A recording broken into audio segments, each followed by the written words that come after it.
গল্পকথাকৃতি চ্যানেলে আপনাদের সবাইকে স্বাগত জানাচ্ছি। আজকে শুরু করছি নারায়ণ সান্যালের মনস্তাত্ত্বিক উপন্যাস অন্তর্লীনা। এর আগেও আমি কৃষ্ণেন্দু মুখোপাধ্যায়ের একটি মনস্তাত্ত্বিক উপন্যাস দিনের শেষে পাঠ করেছিলাম। আপনারা যারা শোনেননি উপন্যাসটি তারা শুনে দেখতে পারেন, আশা করি ভালো লাগবে। আজকে শুরু করছি অন্তর্লীনার প্রথম পর্ব। হাতে আর কোনো কাজ ছিল না, ইউনিভার্সিটি বন্ধ। যাওয়া যায় ন্যাশনাল লাইব্রেরিতে, কিন্তু কেন জানি ইচ্ছে করছে না আজ কোথাও যেতে। মেসের আর কটি ছাত্র গ্রীষ্মের ছুটি হতেই যে যার বাড়ি চলে গেছে। একলা পড়ে গেছে কৃষাণু। বঙ্কিম চাটুর্যের স্ট্রিট যেখানে এসে থমকে থেমে গেছে ট্রাম রাস্তার কোলাহল দেখে, সেখানেই ওদের 2 কামরার মেস বাড়ি। একতলায় একমাত্র দোকান, কাগজের আড়ত, ফটো বাঁধাইওয়ালা আর একটা রেস্তোরাঁ।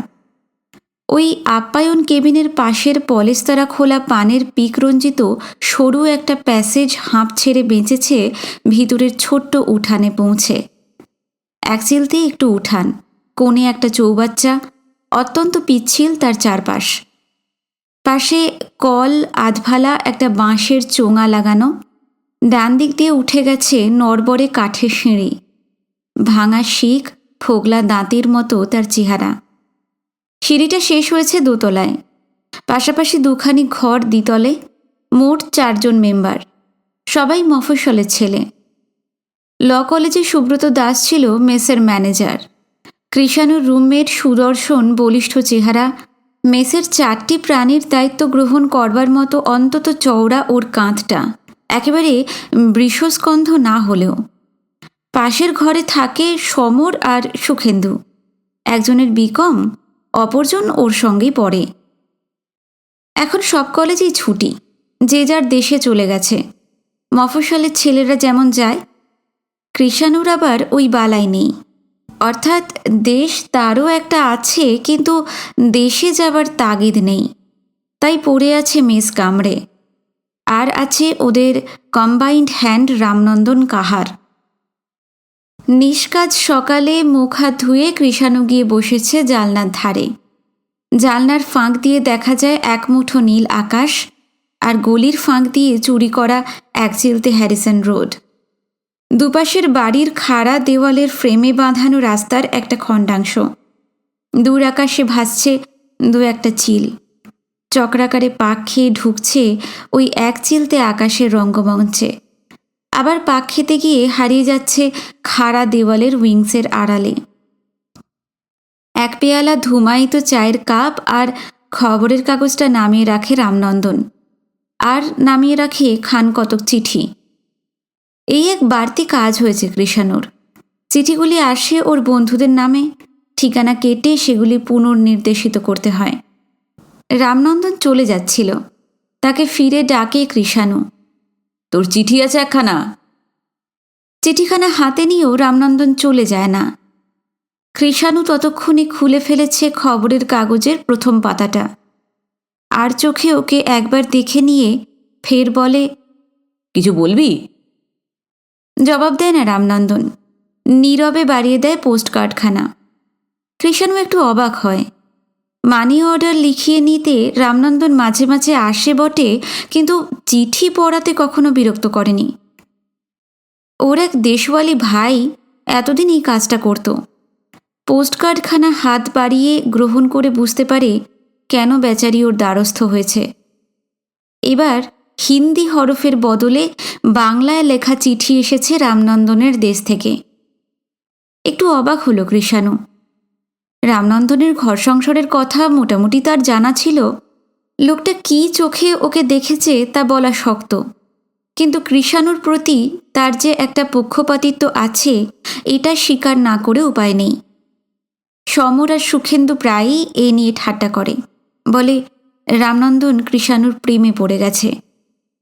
ঝোলের যে মাঝখানা আকারের বড় অথবা মুড়োটা প্রায়ই নামতো কৃষাণুর পাতে। তবে নাকি নিম্ন মধ্যবিত্ত ছাত্রদের এই মেসে মাছ আসে সপ্তাহে 2 দিন, আর এলেও প্রতি গ্রাসে মুড়ো খাবার আকারে মাছ আসে, তাই সেটা রোজ টের পাওয়া যায় না। কিশুবাবুর তদবিরে কখনো ত্রুটি হতো না রামনন্দনের তরফে। অনেক কর্মহীন সান্ধ্য অবকাশে সে এসে বসত কিশুবাবুর কাছে গাঁয়ের গল্প করতে। পাটনার কাছে কি এক ফুলবাড়ি গাঁয়ে ওর বাস। ঘরে আছে ওর 25 বছরের বউ ফুলেশ্বরী, একটি ছেলে আর গরু। এক বৃদ্ধা পিসিমা ওর আশ্রিত। এইসব গল্প সে কলকাতায় এলে শুনিয়েছিল একমাত্র তার কিশুবাবুকেই। রামনন্দনের এবংবিধ পক্ষপাতিত্বের একটা কারণও আছে অবশ্য। সেই কারণটা সন্ধান করতে হলে ওর চাকরি জীবনের আদি ইতিহাস শোনাতে হয়। রামনন্দন বয়সে ওর চেয়ে বছর 6-7 বড়ই হবে। সে ছিল ভাগচাষী, যাতে ওরা কাহার। পরপর কবছর অজন্মায় ঋণগ্রস্ত হয়ে ভাগ্যান্বেষণে শেষ পর্যন্ত বেচারি চলে আসে কলকাতায়। বেকার অবস্থায় পথে পথে ঘুরছিল চাকরির সন্ধানে। তারপর একদিন সুপ্রভাতে এসে হাজির হলো ওদের মেসে। প্রথমে এই লোকটিকে আশ্রয় দিতে রাজি হয়নি কেউ, কিন্তু আগের চাকরটা পূর্বরাত্রেই মাইনে পেয়ে কেটে পড়েছে। সকালবেলা ওরা কিংকর্তব্য বিমূঢ় হয়ে পড়েছে। সমর উনুনটা ধরাবার চেষ্টায় সকাল থেকে যে পরিমাণ হাওয়া করেছে তাতে শালগাছ উপড়ে পড়ার কথা। সুখেন্দু থলিটা নিয়ে বাজারে বেরিয়ে গেছে, আর ম্যানেজার সুব্রত দাস কলতলায় দাঁড়িয়ে হাঁক পাড়ছে। কাল রাত্রে কে কোন থালায় খেয়েছো হে? হ্যাঁ, এসে ধুয়ে দিয়ে যাও। সবাই বুঝতে পেরেছে আজ পার্সেন্টেজ রাখার নির্গলিতার্থ হচ্ছে পেটে কিল মেরে বেরিয়ে পড়া। ঠিক এমনই শুভলগ্নে এসে হাজির হলো রামনন্দন কাহার। তার বিশাল বপুখানি বিনয়া বনম্র করে। লোকটি একটা কাজ চায়। সুব্রতবাবু আপত্তি করেছিলেন। সমরও অজ্ঞাত কুলশীলস্য বলে কি যেন একটা চাণক্য শ্লোকও আউড়ে গেল, কিন্তু কৃষাণু ওসবে কান দেয়নি। তারই আগ্রহে আর উৎসাহে শেষ পর্যন্ত বহাল করা হলো ওকে। লোকটি আজও সে কথা ভোলেনি নিশ্চয়ই। সেই খাতিরেই এই শূন্যপ্রায় মেসেও একা কিশুবাবুর জন্যই সে দেশে যাবার নাম করেনি। পোস্টকার্ডখানা হাত বাড়িয়ে নিয়ে কৃষাণু পড়ে শোনাল। শ্রীচরণ কমলেশু, তোমার মানি অর্ডার পেলাম। এবার টাকা পাঠাতে বেশ দেরি করেছো তুমি। চিঠি দিতে এত দেরি করো কেন? প্রতি সপ্তাহে আমাকে একটা করে চিঠি দেবে। কলকাতা শহরকে আমার বড় ভয়। তোমার চিঠি না পেলে মন বড় চঞ্চল হয়। মাসান্তের ওই মানি অর্ডার কুপনের এক চিলতে চিঠিতে কি আমার মন ভরে? মুংলির আর একটা বাচ্চা হয়েছে। রাম ও তার এখন বেশ বড় হয়ে উঠেছে। পণ্ডিতজি বলেছিলেন ওকে তার পাঠশালায় ভর্তি করে দিতে মাসে 8 আনা করে লাগবে। আমাদের জীবনে যে অসুবিধে হয়েছে ও বেচারি কেন তা ভোগ করে? তবু আমার একার ইচ্ছাই তো সব নয়। তোমার মতামত জানিও। মুংলি রোজ 7-7.5 সের দুধ দিচ্ছে। দুধটা বিক্রি করেও কিছু পাচ্ছি। তুমি এ মাস থেকে আরও 5 টাকা কম করে পাঠিও। যতদিন মুংলির দুধ হবে ততদিন আর কোনো অসুবিধা নেই। তুমি বরং ওই টাকায় কিছু কিনে খেও। মেসের খাওয়াতে নিশ্চয়ই তোমার পেট ভরে না। আমার মনে হয় তুমি বোধহয় আরও রোগা হয়ে গেছো। শরীরের যত্ন নিও। আমরা সবাই ভালো আছি। রামাবতার আর তার ঠাকুমা ভালো আছে। আমিও। সহেলির বর কয়েকদিনের ছুটি নিয়ে এসেছে, ওর মায়ের অসুখ হয়েছিল বলে। এখন সহেলির মা ভালো আছে। ওর বর 2-1 দিনের মধ্যেই ফিরে যাবে। আমার প্রণাম নিও। ইতি, তোমার ফুলেশ্বরী। চিঠিখানা রামনন্দনের হাতে ফেরত দিয়ে কৃষাণু বলে, কিরে, তোকে আমরা ভালো করে খেতে দিই না? রামনন্দন লজ্জা পেয়ে বলে, ओकरा से बात छोड़ दिया, पगली है। রামনন্দন চলে যায়। খবরের কাগজে আর মন বসে না। ভাবুক প্রকৃতির মানুষ কৃষাণু। শুয়ে শুয়ে ফুলবাড়ি গাঁয়ের একটি গৃহস্থালির চিত্র আঁকতে থাকে।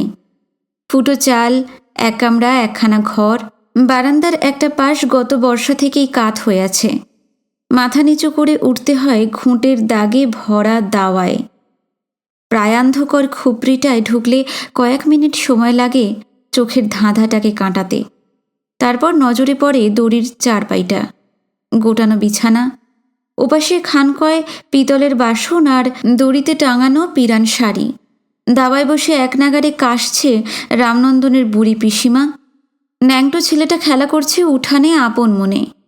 গোয়ালে শিং নেড়ে নেড়ে মাছি তাড়াচ্ছে মুংলি। তার গলায় বাঁধা ঘণ্টার আওয়াজ ভেসে আসছে ঠুনঠুন।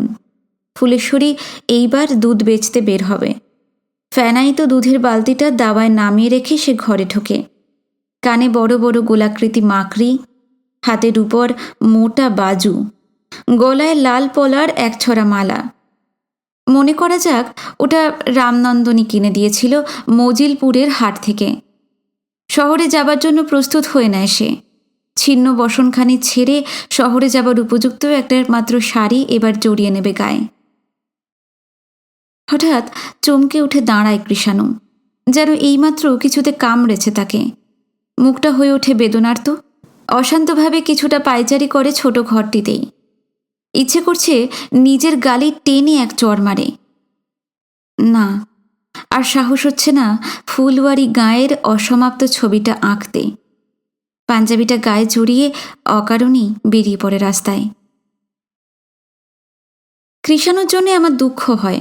আপনাদেরও হতো যদি জানা থাকতো ওর বিচিত্র ইতিহাস। তাহলে ওর এই বিকৃত চিন্তাধারার জন্যে, অশান্ত মনের অন্তর্দাহে ওর এই মর্ম পীড়ার জন্যে শুধু ঘৃণার বদলে হয়তো একটু সহানুভূতিও জাগত আপনাদের। অতি শৈশবেই কৃষাণু মাতৃহীন। বিমাতা ওকে মানুষ করেনি। সে বড় হয়ে উঠেছিল মতি মায়ের হাতে। বাবা ছিলেন অত্যন্ত রাশভারী রাগী মানুষ। ফরেস্ট ডিপার্টমেন্টে কাজ করতেন তিনি। প্রথম স্ত্রী বর্তমান থাকতেই প্রৌঢ় বয়সে বিবাহ করেছিলেন কৃষাণুর মাকে। আগের পক্ষের দুটি ছেলেও ছিল। কৃষাণুর মাকে বিয়ে করে তিনি বিব্রত হয়ে পড়েছিলেন একটু। প্রথম পক্ষের সঙ্গে জীবনটাকে কি করে খাপ খাওয়াবেন বুঝতে পারেননি। সৌভাগ্যক্রমে বিড়ম্বনার হাত থেকে তাকে মুক্তি দিয়ে গেল নববধূ প্রথম সন্তানকে জন্ম দিতে গিয়েই। ওর জীবনের এই 2 বছরের চিত্ত চাঞ্চল্যের ইতিহাসকে একেবারে অস্বীকার করতে পারলেই হয়তো প্রথম পক্ষের সঙ্গে পুনর্মিলনটা হতো নিঃশেষে নিদাগ। কিন্তু উপায় ছিল না। এক ফোঁটা একটা বাচ্চা সারা দিন ট্যাঁ ট্যাঁ করে মনে করিয়ে দিত তাকে প্রৌঢ় বয়সে তার চিত্ত চাঞ্চল্যের লজ্জাকর ইতিবৃত্ত। মতির মা তাই সারাদিনই ওকে আগলে রাখত সবার দৃষ্টির আড়ালে। এইসব কথা কেউ ওকে বলেনি, ও নিজেই আন্দাজ করেছে। পড়াশোনায় কিন্তু খুব ভালো ছেলে ছিল কৃষাণু। বরাবর ক্লাসে ফার্স্ট হয়ে প্রমোশন পেয়েছে। বইমাত্রীয় ভাইয়ের কাছে সেটা ছিল অমার্জনীয় অপরাধ। বিমাতার ইচ্ছা ছিল বেশি লেখাপড়া না শিখে যা হোক কাজকর্মের মধ্যেও ঢুকে পড়ুক। কিন্তু ওদের স্কুলের হেডমাস্টার মশাই ততদিনে চিনে ফেলেছেন ছেলেটিকে। নিঃসন্তান এবং বিপত্নিক ভদ্রলোক। জোর করে ওকে নিয়ে এসে রাখলেন তার কাছে। তারই প্রচেষ্টায় একদিন স্কলারশিপ নিয়ে প্রবেশিকা পাশ করল কৃষাণু। তারপর কলকাতায় এসে এই 6টা বছর উদয়াস্ত পরিশ্রম করতে হয়েছে তাকে। সংসারের সঙ্গে শুধু নয়, গ্রামের সঙ্গেও সমস্ত সম্বন্ধ চুকিয়ে দিয়েছে ক্রমে। শেষ বন্ধন ছিলেন হেডমাস্টার মশাই। তিনিও গত হয়েছেন বছরখানেক। দুনিয়ায় তাই ওর কোনো বন্ধন নেই। সকালে আর সন্ধ্যায় 1 ঘন্টা পড়ুয়ার কাছে বাঁধা রাখতে হয়েছে নিঃশ্বাস ফেলার শেষ মুহূর্তটি পর্যন্ত। 6th ইয়ারে উঠে ওর ভাগ্য সম্প্রতি ফিরেছে একটু। ভালো একটি ছাত্রী পেয়েছে। অর্থাৎ ছাত্রী তাকে আশ্বস্ত করেনি, করেছেন তার বাবা।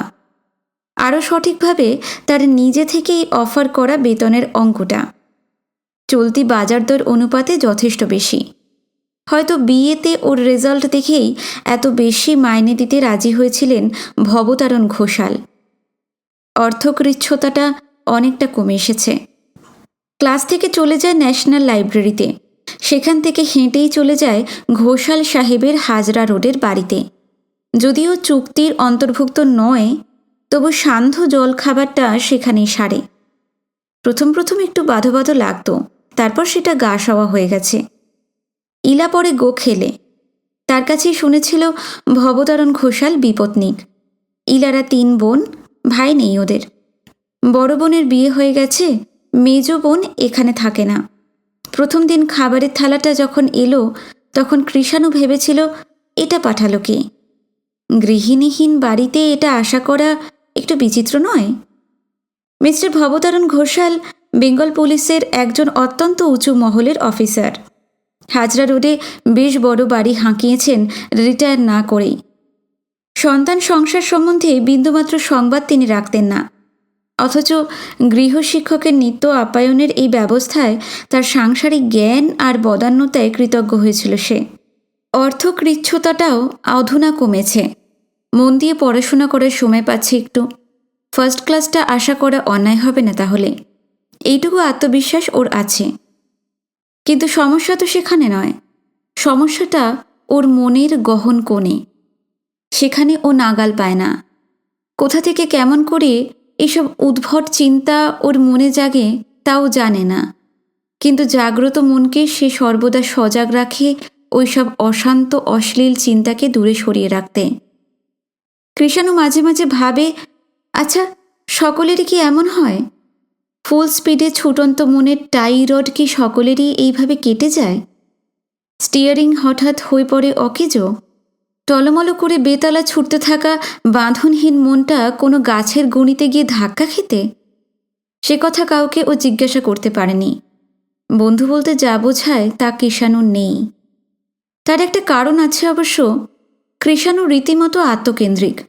জ্ঞান হওয়ার পর থেকেই সে আশেপাশের মানুষকে এড়িয়ে চলতে শিখেছে, বাবাকে, মাকে, বইমাত্রেও দুটি ভাইকে।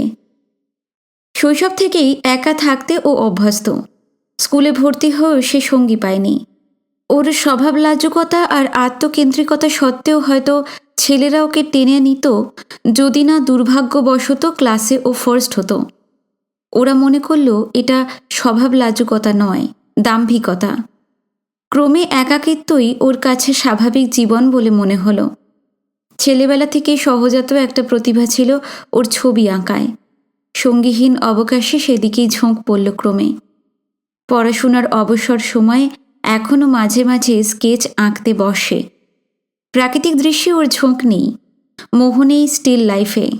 ওকে আকৃষ্ট করে হিউম্যান ফিগার, পোর্ট্রেট। ওর স্কেচের খাতায় শুধু মানুষের ছবি, ঝাঁকাওয়ালা মোটে, ফুটপাতের ধারে নিদ্রালয় ভিখারি, ফেরিওয়ালা, মুচি, পথ চলতি মানুষ। সুখেন্দু বলতো, তুই আর্ট কলেজে ভর্তি হ কৃষাণু। যোগেন বলতো, হলেও লাভ নেই, অমন কানা আর্টিস্টের কোনো দাম নেই। কানা আর্টিস্ট মানে? জিজ্ঞাসু সুখেন্দুর প্রশ্ন। মানে ও এক চোখ দিয়ে দুনিয়ার ওয়ার্স হাফটাকেই দেখে, সত্যি কিনা ওই বলুক। কৃষাণু শুধু হাসত, জবাব দিত না। ভবতারণ ঘোষাল বাংলা পুলিশের একজন উঁচু দরের অফিসার। ব্যক্তিগত নৈতিক জীবন তার খুব নিষ্কলুষ ছিল না, অন্তত যৌবনের রীতিমতো উশৃঙ্খল ছিলেন তিনি। তবু অফিসার হিসেবে তিনি সুনামি কিনেছেন। স্ত্রী বিয়োগ হয়েছে বহুদিন, দ্বিতীয়বার দ্বার পরিগ্রহ করেননি। বড় মেয়ে ইভার বিয়ে দিয়েছেন শ্রীরামপুরের এক বনেদি জমিদারের ঘরে। সে বিয়ে সুখের হয়নি। জামাই ধনবান বাপের একমাত্র সন্তান, অগাধ সম্পত্তির উত্তরাধিকারী। লেখাপড়াও শিখেছে সে, কিন্তু ব্যাস বশিষ্ঠের চেয়ে শ্বশুরের সঙ্গেই তার নৈতিক চরিত্রে সাদৃশ্য ছিল। ইভার শ্বশুর জীবনানন্দ বাবুর অবশ্য চেষ্টা ত্রুটি ছিল না, কিন্তু একমাত্র পুত্র সুকান্তকে তিনি বাঁধতে পারেননি। খেলাধুলায় সে চৌকস, অভিনয় তার প্রতিভার বিকাশ, শিকারে সে অব্যর্থ সন্ধানী, কিন্তু সংসারের ভিতরে সে নিজেকে খাপ খাওয়াতে পারেনি। বাপের মতো স্ত্রীর সঙ্গেও তার বনিবনা হয়নি। মদ্যপানটাকে হয়তো সহ্য করতে পারত ইভা, কিন্তু তার অসামাজিক ব্যবহারে সে লজ্জিত, বিরক্ত এবং ক্রমে মর্মাহত হয়ে উঠল। মতান্তর হল মনান্তর। কাদামাটির বদলে রক্তমাংসই আছে ইভার শরীরে। সব সম্পর্ক চুকিয়ে দিয়ে ইভা ফিরে এসেছে বাপের আশ্রয়ে। ঘোষাল সাহেব অবশ্য এখনও আশা রাখেন এই শ্রাবণের মেঘ একদিন সরে যাবেই, কিন্তু ইভার ধারণা অন্যরকম। বাধা বন্ধনহীন সুকান্ত আরও অধঃপাতে যাবার সুযোগ পেয়েছে। সে নাকি তার বাপের সঙ্গেও সব সম্পর্ক চুকিয়ে দিয়েছে এতদিনে। মেজ মেয়ে আইভিকে দার্জিলিংয়ে একটা কনভেন্টে রেখে পড়াচ্ছেন, সিনিয়র কেমব্রিজ। ছোট মেয়ে ইলা থাকে বাপের কাছে। ইচ্ছা ছিল ইলাকেও তার মেজদি স্কুলে ভর্তি করিয়ে দেবেন, কিন্তু সম্প্রতি মধ্যমা কন্যার নামে কিছু জনশ্রুতি কানে আসায় তিনি মতটা বদলেছেন। স্থির করেছেন এবার বরং আইভিকেও কনভেন্ট থেকে ছাড়িয়ে নিজের কাছে এনে রাখবেন। ভবতারণ বাবু অবশ্য সব কিছুর জন্য নিজেকেই দায়ী করেন। বড় মেয়ের সঙ্গে জামাইয়ের যে মতবিরোধ, তাও যেন তারই পাপের প্রায়শ্চিত্ত। যৌবনে তিনি ছিলেন উচ্ছৃঙ্খল প্রকৃতির মানুষ। থিয়েটার অথবা শিকারে অবশ্য ঝোঁক ছিল না, ছিল মদে আর আনুষঙ্গিক আরও একটা কিছুতে। স্ত্রীর সঙ্গে তারও বনিবনা হয়নি। ইভার মতো সরমা অবশ্য স্বামী ত্যাগ করে তার আচারনিষ্ঠ বাপের কাছে ফিরে যায়নি। কিন্তু যুগটা তো পাল্টে গেছে, ভাবেন ভবতারণ। ওরা যে যুগের মানুষ, তখন তিল তিল করে এই অত্যাচার সহ্য না করে হয়তো উপায় ছিল না সরমার মতো হতভাগিনীদের। এখন মেয়েরা অপেক্ষাকৃত আত্মনির্ভর। পতিদেবতার অবহেলা আর অন্যায় অত্যাচার মুখ বুজে সহ্য করে যাওয়ার লক্ষ্যহীরার যুগ এ নয়।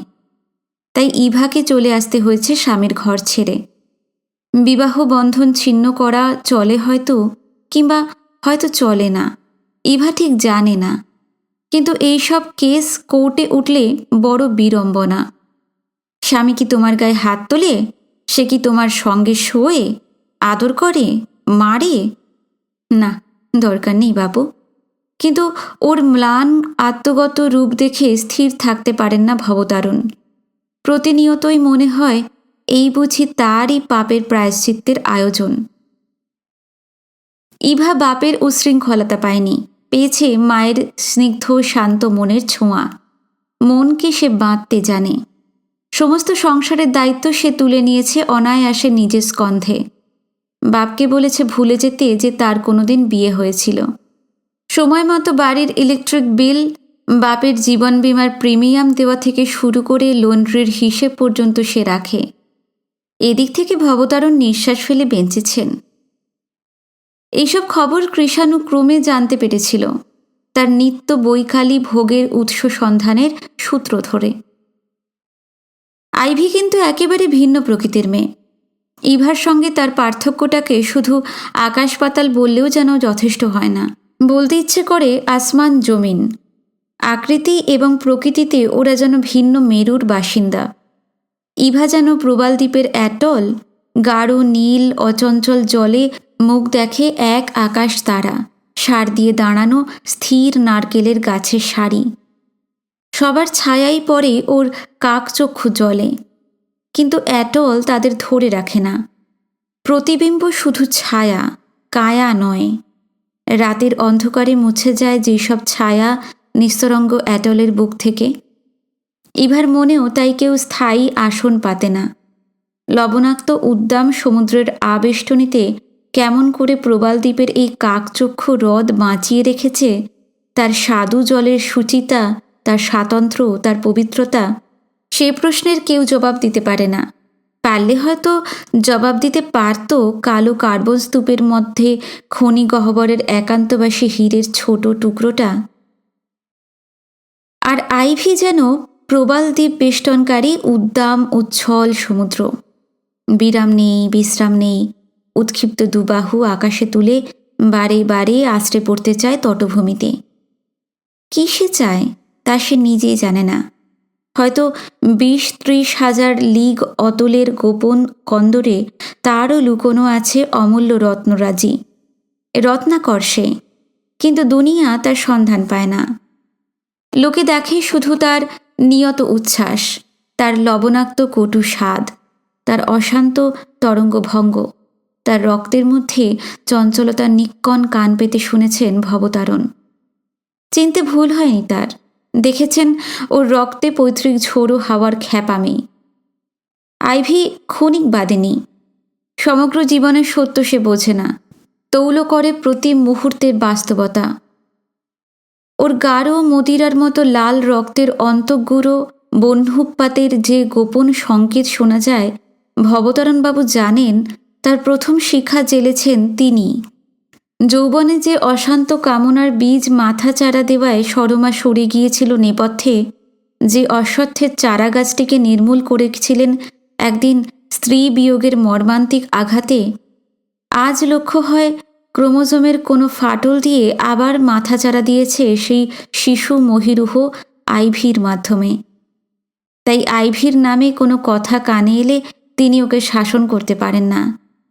অতীত যুগের ভবতারণ এসে দাঁড়ান ওর সামনে নতমস্তকে অপরাধ স্বীকার করে। ভবতারণ বিচলিত হন শুধু। দুটি মেয়ের দুর্ভাগ্যের তিনিই যেন প্রাইম মুভার।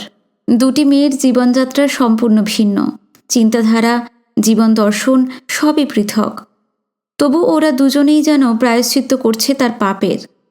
ইভা আর আইভি সম্পূর্ণ ভিন্ন ধরনের মেয়ে। ইভা যেন পঙ্কিল পরিবেশে ফোটা নিষ্কলুষ কমলমণি, যদিও শেষের কবিতার লাবণ্যের সঙ্গে তার চরিত্রের কিছুটা মিল।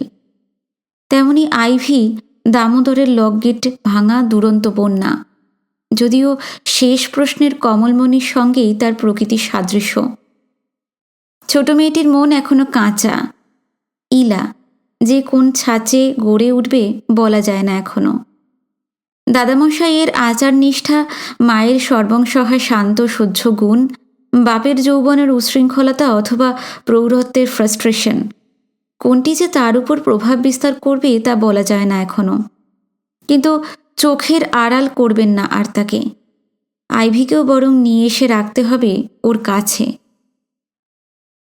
হাজরা রোডের পিতলের নেমপ্লেট আঁটা গেটটা পার হয়েই একটা ছোট্ট বাগান, ক্যান্টিলিভার একটা পৌটিকো, ঢুকেই ডান হাতে বড় বৈঠকখানা, বাহুল্যবর্জিত তার আসবাবপত্রের আয়োজন। তার পাশেই একখানা ঘরকে বলা হয় লাইব্রেরি। পাশাপাশি বই ঠাসা আবলুস কাঠের আলমারি, জানলার সিলে মানি প্ল্যান্টের টব, পাশে ছোট টেবিলের উপর একটা জাপানি সেজবাতি, দুপাশে দুখানা খুঁড়ে রাবারের নাল লাগানো খাড়া পিঠ চেয়ার। কৃষাণু এখানে বসেই পড়ায় তার ছাত্রীকে। ঘরের সামনের কার্পেট মোড়া করিডরটা শেষ হয়েছে ডবল চাতালওয়ালা 3 মুখ ফেরা ওপেন নিউয়েল স্টেয়ার কেসে। কার্পেট মোড়া বারান্দার ও প্রান্তে কোনোদিন যায়নি কৃষাণু, দ্বিতলেও না। কিন্তু ও প্রান্তবাসিনী একজন প্রায়ই আসেন লাইব্রেরি ঘরে বই নিতে। আইভিকে কৃষাণু কখনো দেখেনি, সে থাকে দার্জিলিংয়ে। ছুটি ছাটায় নিশ্চয়ই আসে বাড়িতে, কিন্তু ছুটি হলে কৃষাণুও বেরিয়ে পড়ে যেদিকে দুচোখ যায়। তাই ঘোষাল সাহেবের মধ্যমা কন্যাকে চাক্ষুষ দেখবার সৌভাগ্য হয়নি আজও। দেখেছে ইভাকে, অনায়াস গতিভঙ্গে সে প্রায়ই আসে লাইব্রেরিতে, চাবি খুলে বই নেয়, বই রাখে, ধীর পদে চলেও যায়। কৃষাণুর একটা চরিত্রগত দোষ, মেয়েদের মুখের দিকে সে চোখ তুলে তাকাতে পারে না। তাই ইলাকে পড়াবার অবকাশে যদিও ইভা বহুবার এসেছে এই ঘরে, তবু তাকে ভালো করে দেখেনি কোনোদিন। মনে আছে ইভাই প্রথম উপযাচক হয়ে আলাপ করতে এসেছিল। প্রতিদিনের মতো চাবি খুলে আলমারি থেকে বই নিয়ে অভ্যস্ত ভঙ্গিতেই চলে যেতে যেতে হঠাৎ দ্বারের কাছে দাঁড়িয়ে পড়েছিল ইভা। অসতর্ক মুহূর্তে চমকে চোখ তুলেই দৃষ্টি নত করেছিল কৃষাণু। ওই এক ঝলকে দৃষ্টিতেই সে দেখতে পেয়েছিল মেয়েটিকে। শ্যামলা রং, জোড়া ভুরু, গভীর কালো দুটি চোখের দৃষ্টি। আর কিছু তার নজরে পড়েনি। চোখাচোখি হতেই কান দুটো লাল হয়ে উঠেছিল লাজুক কৃষাণুর। মুখ না তুলেও বুঝতে পারে ইভা দেবী চলে যাননি ঘর থেকে।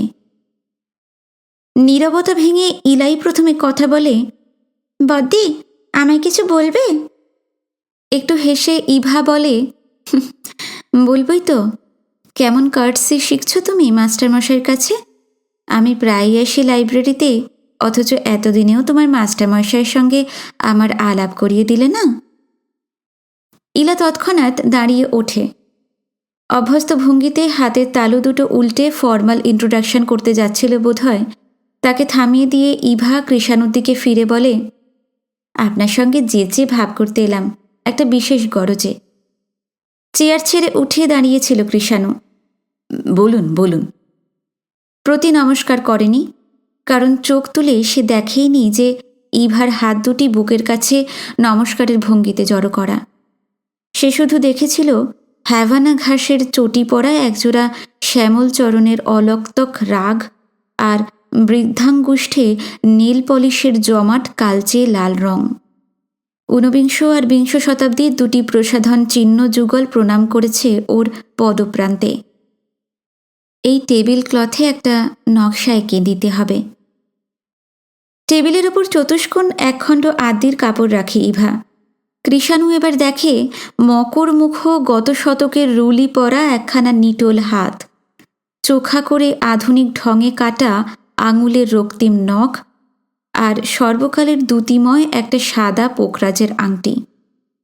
দৃষ্টি না তুলতে পারলেও জ্বরভরত নয় কৃষাণু। বলে, আমি আঁকতে জানি, তা জানলেন কেমন করে? ইভা প্রতিপ্রশ্ন করেছিল, জহুরিরা জহর চেনে কেমন করে? এবারকার প্রত্যাশাটাও ব্যর্থ হলো ইভার। মনে হলো বৈকালিক প্রসাধনটার সত্যি কোনো প্রয়োজন ছিল না বুঝি।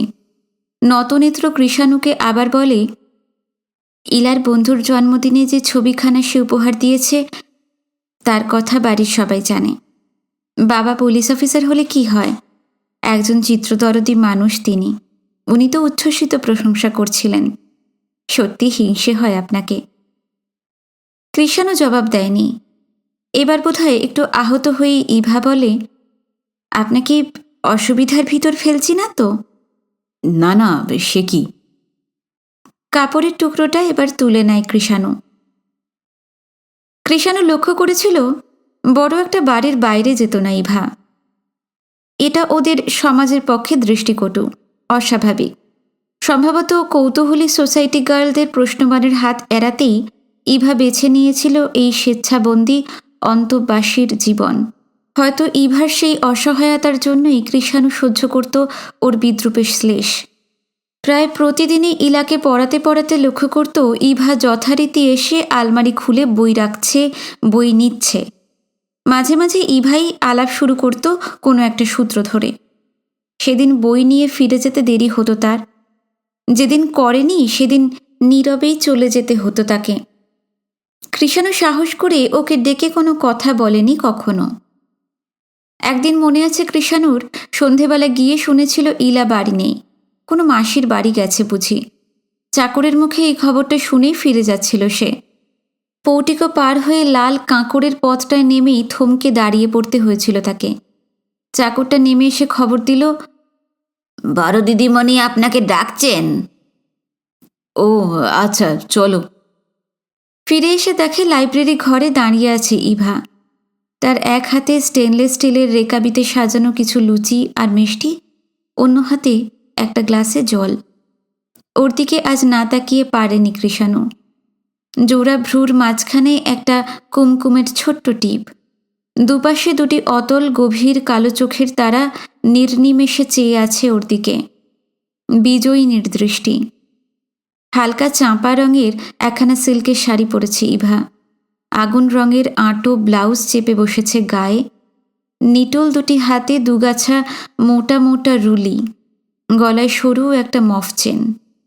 আগ্নেয়গিরি বেষ্টন করে নেমে আসা যুগল লাভা স্রোতের মতো মফ চেনের দ্বিধারা এসে মিলিত হয়েছে যেখানে, সেখানে ওর মনের কামনা যেন জমাট বাঁধা রক্তের মতো ফুটে উঠেছে একখণ্ড চৌকো দার্জিলিং পাথরে। এই প্রথম পূর্ণ দৃষ্টিতে ওকে দেখল কৃষাণু। ইভা বিজয়িনীর হাসি হেসে বলল, ছাত্রী পালিয়েছে দেখে এত রাগ কেন বাবুর? যে সুরে কথা কটা উচ্চারণ করে তাতে যেন অতি পরিচয়ের ছোঁয়া লেগে আছে। অতি নিকট আত্মীয়কে ওই সুরে কথা বলে মেয়েরা। ইভার দৃষ্টিতে ফুটে উঠেছিল আত্মপ্রত্যয়ের হাসি বিশ্ববিজয়িনীর, কিন্তু সে হাসি স্থায়ী হয়নি। ওর কাজল কালো চোখের পর্দায় অতি দ্রুত কতগুলো ভাবের অভিব্যক্তি ফুটে ওঠে পরপর।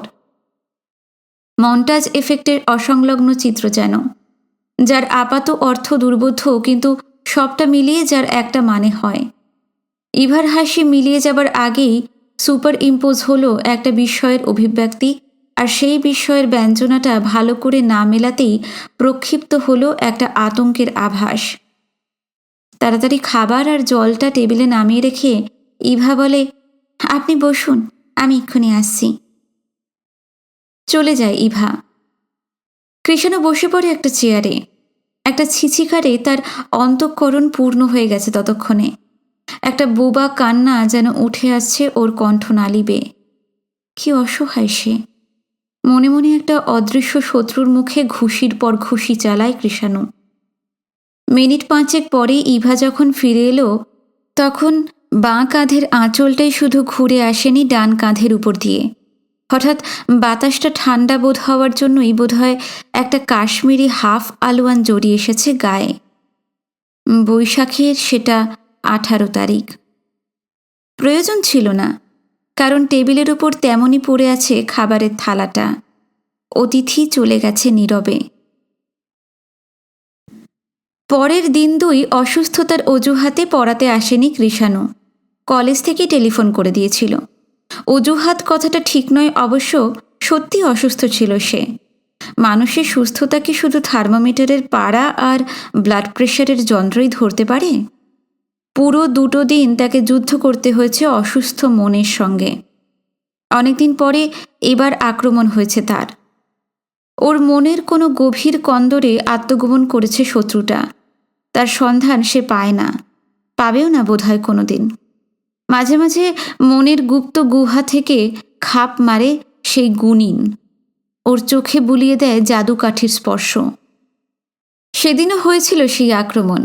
হঠাৎ ইভা দেবীর চাপা রঙের সিল্কের শাড়িটাকে মনে হয়েছিল কাচের। ব্লাউজটা কর্পূরের মতো উবে গিয়েছিল।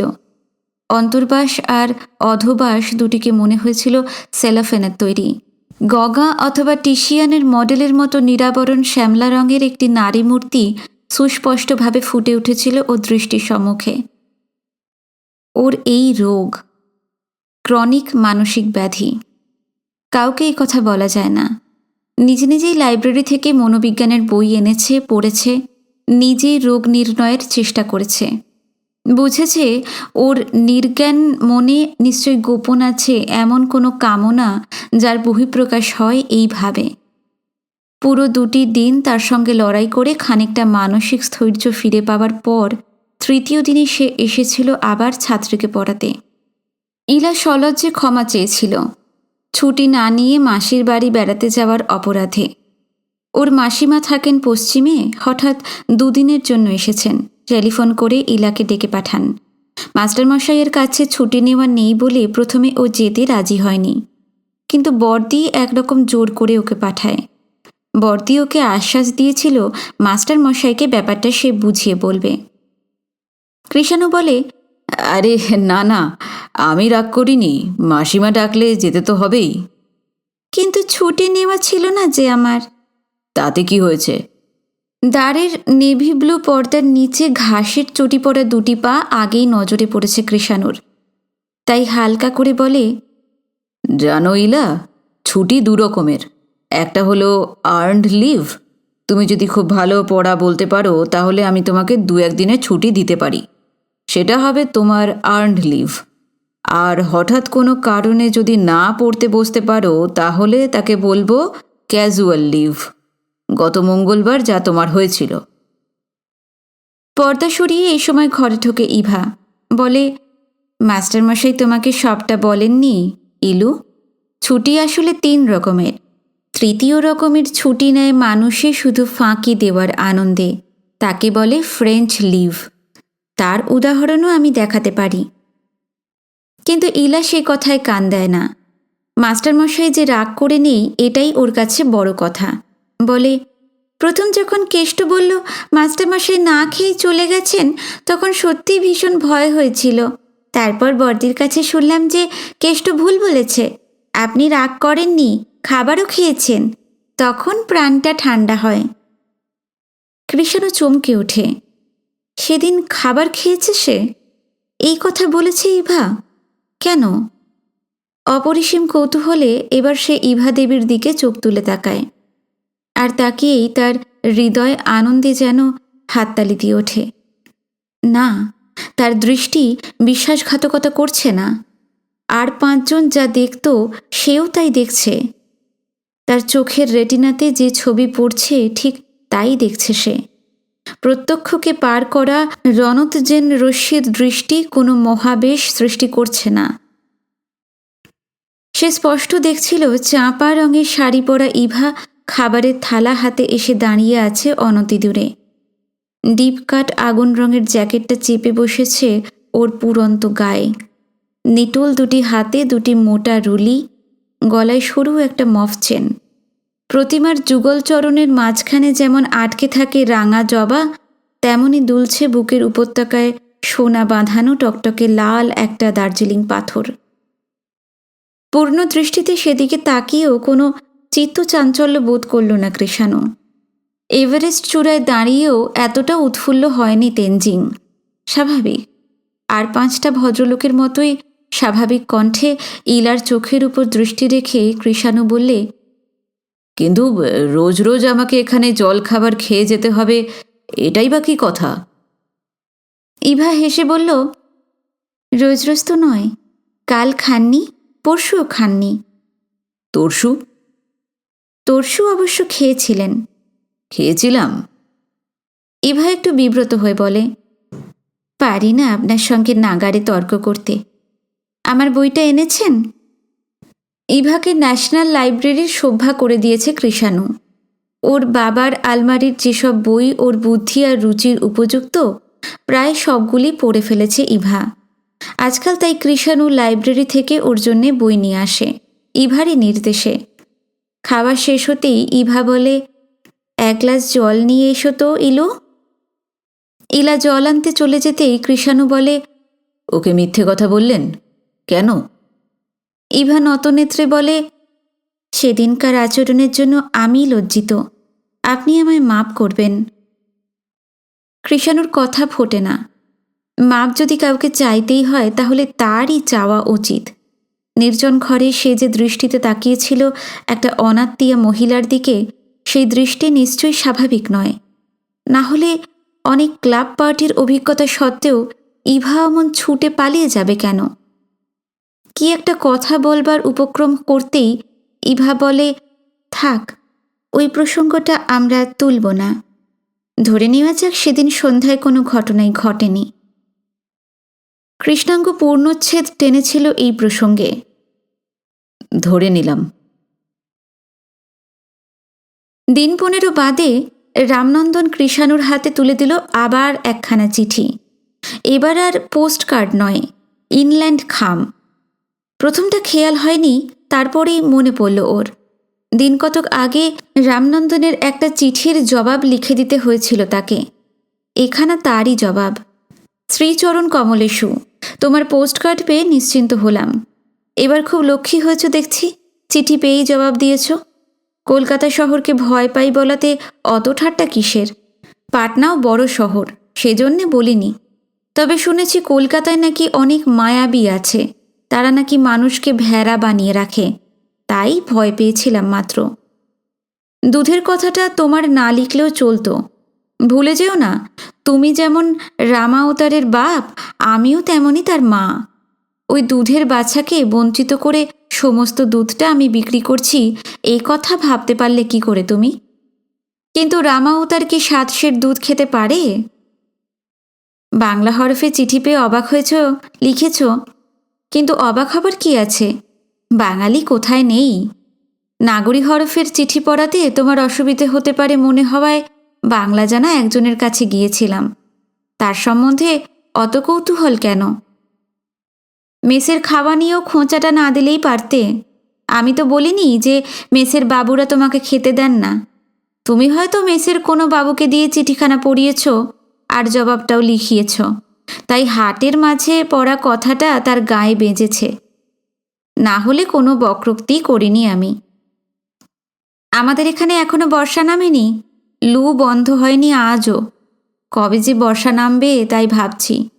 তোমার কথা মতো রামকে পাঠশালায় ভর্তি করে দিলাম। যদুনন্দন, তেওয়ারিজি, সহেলি, প্রীতম, ভোগলু সবাই ভালো আছে। ভোগলু বলছিল এবার সে বউ আনতে যাবে, কিন্তু তার ইচ্ছা তুমি এলে বরাতের ব্যবস্থা করা। ভোগলু জানতে চেয়েছে তোমার পক্ষে শীঘ্র আসা কি সম্ভব হবে? এখন তো গ্রীষ্মের ছুটি চলছে কলকাতা স্কুল কলেজে। তোমাদের মেসের মুখ পোড়া বাবুদের কি ঘরদোর বলে কিছু নেই? ছুটিতে বাড়ি গেলেই তো পারে তারা। আমার প্রণাম নিও, ইতি তোমার ফুলেশ্বরী। চিঠিখানা পড়ে মনে মনে খুব হেসেছিল কৃষাণু। কে এই সুরসিক লিপিকার? ফুলবাড়ি গাঁয়ে কোথা থেকে আবিষ্কার করল তাকে রামনন্দনের প্রসিত ভর্তৃকা? ভালো করে লক্ষ্য করে সে চিঠিখানা, গোটা গোটা মেয়েলি হাতের লেখা। রামনন্দনকে প্রশ্ন করে জানা গেল, না, ওর গাঁয়ের ত্রিসীমানায় কোনো বাঙালি নেই। কাকে দিয়ে লেখায় তা রামনন্দন কি করে জানবে? কল্পনা বিলাসী কৃষাণু কৌতুক বোধ করে, কৌতূহলও হয় তার। নিঃসন্দেহে চিঠির লিপিকার একজন বাঙালি মেয়ে। বাঙালি না হলে এমন সুন্দর বাংলা লেখা সম্ভব নয়। কোনো অবাঙালিনীর পক্ষে মুখ পোড়া গালের এমন মধুর প্রয়োগ কল্পনাতীত। মেয়ে নিশ্চয়ই, না হলে ফুলেশ্বরী কেমন করে বরের চিঠি পড়াতে যাবে? কিন্তু কে এই মেয়েটি অথবা মহিলাটি? কেমন করে হাজির হলো সে ওই ফুলবাড়ি গাঁয়ে? পরের দিন রামনন্দন একটা সাদা পোস্টকার্ড হাতে করে এসে দাঁড়ায়। কৃষাণু লিখতে থাকে রামনন্দনের নির্দেশ মতো। লেখা শেষ হলে রামনন্দন হাত বাড়ায়। কৃষাণু বলে, থাক, আমি ঠিকানাটা নিজেই লিখে ডাকবাক্সে ফেলে দেব। তারপর রামনন্দন নিশ্চিন্ত হয়ে চলে গেলে পোস্টকার্ডটা সে ছিঁড়ে ফেলে। একটা চিঠির কাগজে সে আবার লেখে রামনন্দনের বক্তব্য। তারপর আরও লেখে, মায়াবী কি শুধু কলকাতাতেই আছে ফুলেশ্বরী? মেয়ে মানুষ জাতটাই মায়াবীর জাত। দেখছো না, 350 মাইল দূর থেকেও কেমন বিতংশ ক্ষেপণ করে লক্ষ্য করে জালে পড়া মাছের ছটফটানি? তুমি ঠিক আন্দাজ করেছিলে। আমাদের মেসের বাবুকে দিয়ে লিখিয়েছিলাম চিঠিখানা। বাবুর ভারী গর্ব, জবরদস্ত চিঠি লিখিয়ে তিনি। এতদিনে টের পেয়েছেন তারও জুড়ি আছে। তা সে যাই হোক, এ হতভাগ্য বাবুর গোটা মুখটা না হলেও কপালটা সত্যিই পোড়া। তিনকুলে কেউ নেই যেখানে গিয়ে গ্রীষ্মের ছুটিটা কাটিয়ে আসতে পারে। সেই দগ্ধ ললাট বাবুর জন্যই পড়ে আছি মিস কামড়ে। না হলে এই ছুটিতেই ছুটে যেতাম যেখানে আমার বিরোহিণী ভোগলুর বরাতের ছল খুঁজছে। তাই বলছি ফুলেশ্বরী, আমি যেতে পারি, কিন্তু ভোগলুর পূর্ণযাত্রা উৎসবেই শুধু যোগ দিতে নয়। যদি তুমি সত্যি কথাটা স্বীকার করো আগামী ডাকে। আসলে তোমারই মন কেমন করছে আমার জন্য, তাই নয়? পরের ডাকে এই সত্যি কথাটা স্বীকার করলে আমি আমার মেসের বাবুকে গিয়ে ধরে পড়ব। বিশ্বাস আছে বাবু ছুটি দেবেন, কারণ বাবু জানেন কলকাতার মেসের বাবুরা দগ্ধানন হলেও ফুলবাড়ি গাঁয়ের যাবতীয় স্ত্রীরত্নের মুখপঙ্কজ অনিন্দ। একটা কথা, অনেক আজে বাজে কথা লিখি চিঠিতে। পদাধিকার বলে যিনি তোমার লিপিকার, তার পদটা কি ট্রান্সফারেবল সেটা জেনে রাখা ভালো। না হলে নূতন লিপিকার এই চিঠির মর্মোদ্ধার করতে তো পারবেনই না, উপরন্তু একটা প্রহসনের সৃষ্টি হবে মাত্র। আমাদের এখানে কিন্তু বর্ষা নেমেছে। এতদিনে তোমাদের ওখানেও নামলো বোধ হয়, তাই না? প্রথম বর্ষণের অনুভবটা এবছর কেমন লাগলো জানিও। কৃষাণুর মনটা কি পাগলামি শুরু করেছে? মনটা পড়ে আছে কখন আসবে ফুলবাড়ি গাঁয়ের ফুলেশ্বরীর প্রেমপত্র। বিশেষ একটা কারণে বেশি খুশি হয়েছে সে। তার এই 24 বছরের জীবনে যে কটি মুষ্টিমেয় মেয়ের সান্নিধ্যে ওকে আসতে হয়েছে, তাদের মুখের দিকে তাকিয়ে কথা বলতে পারেনি লাজুক স্বভাব কৃষাণু। তাদের কেউ কেউ ওর পা টেনেছে। ও কখনো জুৎসই একটা প্রতি আঘাত করতে পারেনি ওর স্বভাবের দোষে। এই একটা ক্ষেত্রে পুঞ্জীভূত আক্রোশের প্রতিশোধ নিতে সে উদ্যত। ফুলবাড়ি গাঁয়ের এই অপরিচিতা মেয়েটিকে সে চেনে না। এখানে চক্ষু লজ্জার বালাই নেই, তাকে প্রত্যক্ষ দেখার সম্ভাবনাও নেই তিলমাত্র। দৃষ্টি বিভ্রমে ওর সম্মুখে কোনোদিন বিড়ম্বিত হতে হবে না তাকে। তাই সে একেবারে বিপরোয়া। তাই বেশ সহজ সুরে ফুলবাড়ির নলচের আড়ালে ওই অপরিচিতার অম্বুরি নেশায় মৌজ করছে অনায়াসে। জবাব এলো চিঠির, এবার 5 দিনের মাথায়। খামের চিঠি, রীতিমতো ভারী খাম। মেসে কৃষাণু আর রামনন্দন ছাড়া আর কেউ নেই। চিঠিপত্র যা পড়ে দেওয়ালে আটকানো কাঠের বাক্সটায়, সেগুলি রামনন্দন এনে হাজির করে ওর কাছে। কৃষাণুর নিজের চিঠি আসে না একখানাও। বন্ধুদের চিঠির ঠিকানা কেটে আবার রামনন্দনের হাতেই ফেরত দেয়, রাস্তার মোড়ের ডাকবাক্সে ফেলে দিতে। রামনন্দন এনে দিল খামটা। তার উপরে গোটা গোটা হরফে রামনন্দন কাহারের নাম লেখা। চিঠিখানা হাতে পেয়ে কৃষাণু তাড়াতাড়ি খুলে পড়তে থাকে। রামনন্দন একটু অবাক হয়, কিন্তু বাবুর নামে চিঠি আসতে সে দেখেনি কখনো ইতিপূর্বে। বলে, आप ही का है। ঈশ্বর কৃষাণুকে মার্জনা করুন। একটা ঢোক গিলে অম্লান বদনে জল জ্যান্ত মিথ্যে কথাটা সে বলেই ফেলে। হ্যাঁ, এক পেয়ালা চা। এক কাপ চা নিয়ে সিগারেটটা ধরিয়ে মৌতাত করে চিঠি পড়তে বসে। রামনন্দন কাহারকে লেখা ফুলওয়ারি গাঁয়ের বিরহ তাপিতা ফুলেশ্বরী কাহারনির প্রেমপত্র, দীর্ঘ 4 পৃষ্ঠা। তাতে আছে রামাওতারের কুশল সংবাদ, ভোগলু প্রীতমের খবর, তেওয়ারিজির সর্দি জ্বর এবং গত বৃহস্পতিবারের ঝড়ে শিবনন্দনজির কলমের আম গাছটার উপড়ে পড়ার মর্মবিদারক দুঃসংবাদ। কিন্তু সে তো মাত্র 1 পৃষ্ঠা। একটি কোণে ঠাস বুনট হয়ে আশ্রয় নিয়েছে। বাকি 3.5 পৃষ্ঠাব্যাপী লিপি কুশলতার পরিচয়। প্রথম বর্ষাগমের খানিকটা বর্ণনা, কিছুটা রবীন্দ্রনাথ, কিছুটা কালিদাসের স্পর্শ আছে সেই বর্ণনায়।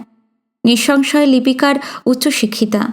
বিদ্যাপতির অতি পরিচিত একটা গোড়াচরণ যেন ওতপ্রোতভাবে মিশে গেছে সেই বর্ণনায়। ঘোর যামিনী চিত্রায়নে, অথির বিজুরিয়ার চকিত চমকে। ফুলওয়ারি গাঁয়ের বিরোহিণী বধূ ফুলেশ্বরী কাহারনির অন্তরের গুমরানিই যেন শোনা যাচ্ছে সেই মেঘগর্জনে। মন কেমন করার প্রসঙ্গে লিখেছে, তুমি স্বীকার করতে বলেছ যে তোমার জন্যই আমার মন কেমন করছে, কিন্তু সেই কথা কি কাগজের উপর কালির আঁচড় কেটে না লিখলে তোমার নজরে পড়ে না? পুরুষ জাতটাই অমনি। মেয়ে মানুষকে তারা শুধু মায়াবী বলেই চিনতে শিখেছে। এইটুকু জানে না যে ওই জাতের বুক ফাটে তবু মুখ ফোটে না। লজ্জা কি অতই সহজে ভাঙে? যার ভাঙে তার ভাঙে। আমার বাবু ভীষণ লজ্জা করে। ধরতে গেলে তোমাকে আমি ভালো করে চিনিই না। তুমি বলবে, সে কি 7 বছর ঘর করলে একসঙ্গে, কিন্তু সময়ের গজকাঠি দিয়ে কি মনকে মাপা যায়? যায় না। তা যদি যেত তাহলে কখনোই সংশয় থাকতো না তোমার মনে, কেন ভোগলুর পুনর্যাত্রা উৎসবটা আটকে রয়েছে তোমার অভাবে। আরও শেষের দিকে ফুলেশ্বরী লিখছে, চিঠি কাকে দিয়ে লেখাই সে কথা জানবার জন্যে তোমার অদম্য কৌতূহল দেখছি। কিন্তু কেন বলো তো? কোন কম্পোজিটর অক্ষরগুলো সাজিয়েছে না জেনে বুঝি কোনো সাহিত্য পুস্তকের সমালোচনা করো না তুমি? কথাগুলো যে আমারই, এটা বিশ্বাস করো না কেন? যাই হোক, তোমার অদম্য কৌতূহল চরিতার্থ করতে সত্য কথাটা জানালাম এবার।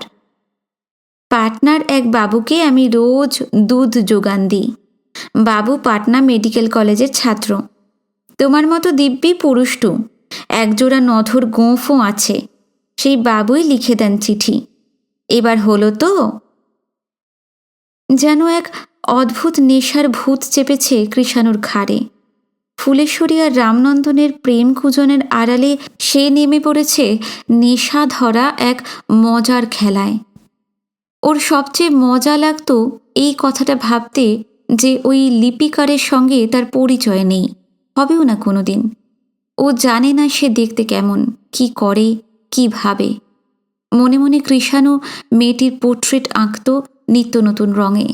ভাবত সেও উদ্গ্রীব হয়ে থাকে, কবে আসবে ফুলেশ্বরী আঁচলের তলায় চিঠির পসরা লুকিয়ে নিয়ে। নিশ্চয়ই স্কুলে পড়া দোলায়িত বেনি কিশোরী সে নয়। তার ভাষার গুরুত্বেই সে সিদ্ধান্তের স্বাক্ষর। হাতের লেখাটা গোটা গোটা মুক্তোর মতো ঝরঝরে। একটু যেন বামা গতি আছে তাতে, অর্থাৎ বাঁয়ে হেলানো হরফগুলো। নিঃসন্দেহে ওর মন পরিণতি লাভ করেছে।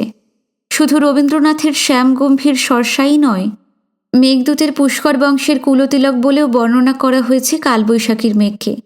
একগাদা বই খাতা, ইনস্ট্রুমেন্ট বক্স বুকে চেপে যে মেয়েটা 10টা বেলায় দূরের পাশে দাঁড়িয়ে থাকে কখন আসবে স্কুলের বাস, তার কলম অন্তত এখনও বলতে শেখেনি। মেয়েদের বুক ফাটে তবু মুখ ফোটে না। কিন্তু তাই বলে কৈশোর অতি অতীত নয় ওর। বয়ঃসন্ধির উচ্ছলতাকে একেবারে অতিক্রম করে ও যদি পরিপূর্ণ পরিণতমনা হতো তাহলে কখনোই লিখতে পারত না পাটনা মেডিকেল কলেজের এক গুম্ফ গৌরবদীপ্ত দুগ্ধপোষ্য বাবুকে দিয়ে ফুলেশ্বরী তার বরকে চিঠি লেখায়। এইটুকু কৌতুক করবার, এইটুকু লিখে মজা দেখাবার মতো ছেলে মানুষই তার আজও ঘোচেনি। মেয়েটি কি বিবাহিত? সে কি কৃষাণুকে নিয়ে খেলাচ্ছে? ওর চিঠি নিয়ে সদ্য বিবাহিত একটি বাঙালি বরবধূ কি হাসতে হাসতে ওর গায়ে লুটিয়ে পড়ে? কান দুটো গরম হয়ে উঠেছিল বেচারির। কৃষাণুর কি আরও সংযত হওয়া উচিত? কিন্তু সংযত হতে পারেনি। কেমন যেন নেশা ধরে গিয়েছিল। সবচেয়ে বড় আকর্ষণ বোধ করত অপরিচিতার অজ্ঞাত পরিচয়ের জন্যই। যার সঙ্গে ওর লিপি বন্ধুত্ব হতে চলেছে তাকে সে চেনে না, সেও ওকে চেনে না। এই অপরিচয়ের আকর্ষণই ওকে সবচেয়ে বেশি করে টানত। ছেলেবেলায় মতির মায়ের মুখে শোনা ভূতের গল্পগুলো যেমন নেশা ধরাতো, এও যেন অনেকটা তাই।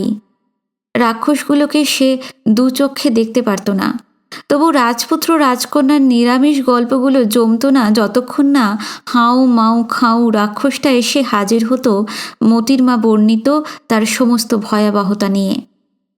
কেমন যেন নেশা ধরে যেত।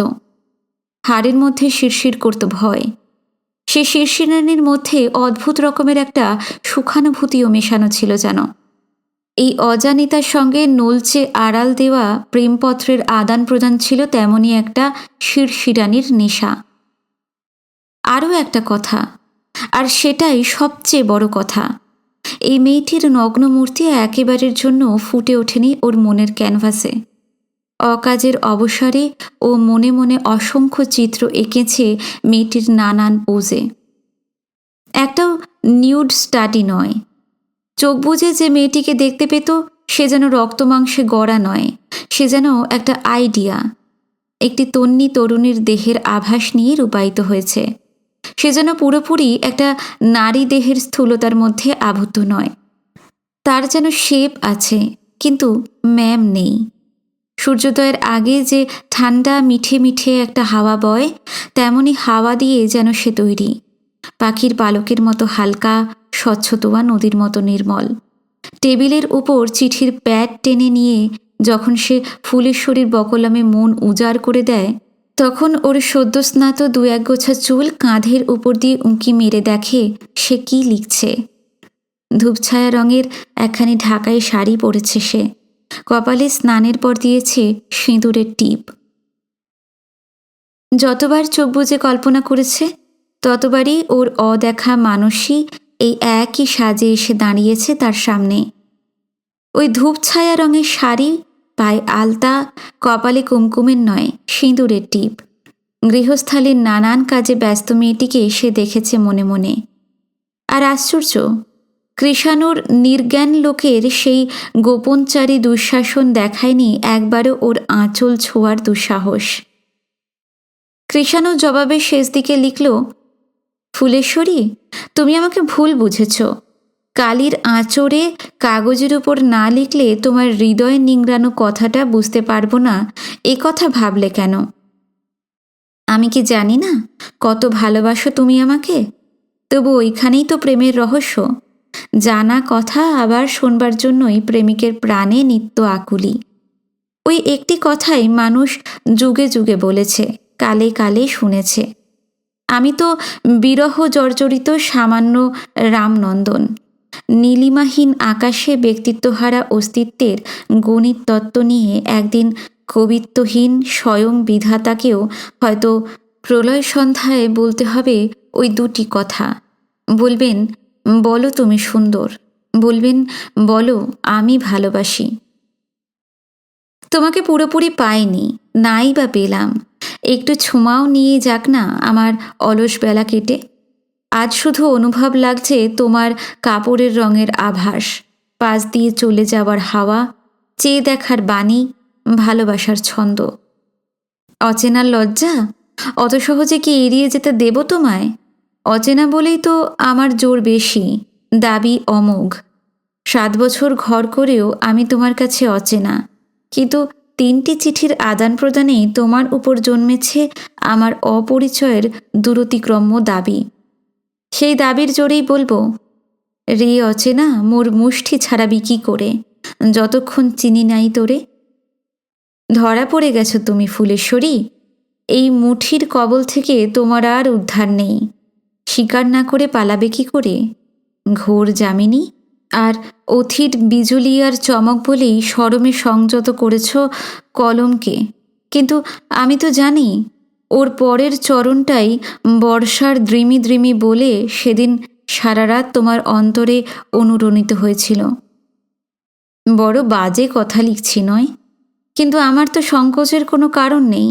আমার হৃদয়ের এই অহৈতুকী উচ্ছ্বাস তো বিহারী বিরোহিণী কোনো সুচরিতাকে সুচিস্মিতা করে তুলবে না। আমার এই চিঠি পাঠ করবেন শুষ্ক গৌরবদীপ্ত পাটনা মেডিকেল কলেজের জনৈক দুগ্ধপোষ্য ছাত্র। তাই আমার তরফে আর লজ্জা কি? পত্র শেষে গাইতে ইচ্ছে করছে, এবার অবগুণ্ঠন খোলো। চিঠিখানা ডাকবাক্সে ফেলে পর্যন্ত কৃষাণুর মন এক রীতিমতো পাগলামির নেশায় মেতে আছে। কোনো কাজে মন বসে না। ইউনিভার্সিটি অবশ্য বন্ধ, কিন্তু ন্যাশনাল লাইব্রেরি খোলা আছে। ছুটিতে একটু পড়াশুনো করবে বলে মনে করেছিল, ভালো লাগে না। ক্রাইম নভেল পড়ার ঝোঁক ছিল ওর। অপরাধ বিজ্ঞানের উত্তেজক বইগুলো বাঁধতে পারে না ওর মনকে। সন্ধেবেলা ঘণ্টাখানেক পড়িয়ে আসে ইলাকে, কিন্তু মনটা পড়ে থাকে মেসের দেওয়ালে আটকানো কাঠের বাক্সটায়। দৈনিক ডাকপিয়নের সাড়া পেলেই হুমড়ি খেয়ে পড়ে। রামনন্দনের নজর এড়িয়ে চিঠিখানা প্রথমেই তাকে হস্তগত করতে হবে। অবশেষে এলো জবাব। নীল রঙের সুদৃশ্য লম্বাটে খাম, উপরে গোটা গোটা হরফে রামনন্দন কাহারের নাম লেখা। খামটা খুলে ফেলতেই বেরিয়ে পড়ল যে চিঠিখানি, তাতে এবার আর শ্রীচরণ কমলেশু পাঠ নেই। লেখা ছিল, অপরিচিতেষু। আপনার নাম ঠিকানার জানা না থাকায় বাধ্য হয়ে খামের উপরে রামনন্দনের নাম লিখতে হলো। এই চিঠি রামনন্দনকে লিখছে না ফুলেশ্বরী, লিখছি আপনাকে আমি। আপনি আমাকে রীতিমতো বিপদে ফেলছেন। রামনন্দনকে আপনি কিভাবে ঠান্ডা করছেন জানি না, কিন্তু আমার অবস্থা শোচনীয়। আপনার 6 পৃষ্ঠাব্যাপী চিঠিখানি আঁচলের তলায় লুকিয়ে ফুলেশ্বরী এসে যখন বসলো আমার ঘরের চৌকাঠের উপর, তখনও বিপদের গুরুত্বটা আমি ঠিক বুঝতে পারিনি। বুঝলাম একটু পরে, যখন চিঠির নির্গলিতার্থ বুঝিয়ে দিতে আমার আধ মিনিটও সময় লাগলো না। থামতেই বলে, और क्या লিখা? সঙ্গত প্রশ্ন।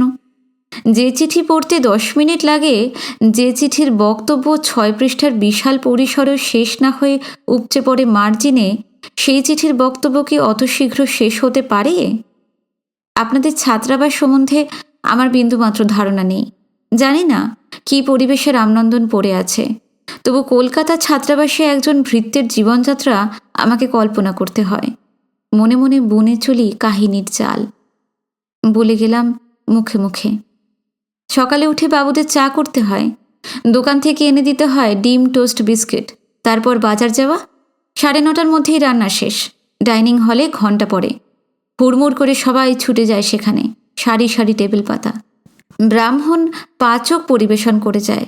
রামনন্দন যোগান দেয় জল, নুন, লেবু। তারপর 10টা বাজে কি না বাজে ঘরে ঘরে তালা পড়ে যায়। ছাত্রের দল ঊর্ধ্বশ্বাসে ছোটে পার্সেন্টেজ রাখতে। 2-1টা ঘরের রুদ্ধদ্বারে অবশ্য তখন বসে তেতাসের আড্ডা। পার্সেন্টেজ রাখবার জন্য তাদের পরিশ্রম করতে হয় না, প্রক্সির বকলম ব্যবস্থা আছে। রামনন্দন এইসব বাপের সুপুত্রদের খিদমত করতে লেগে যায় তখন।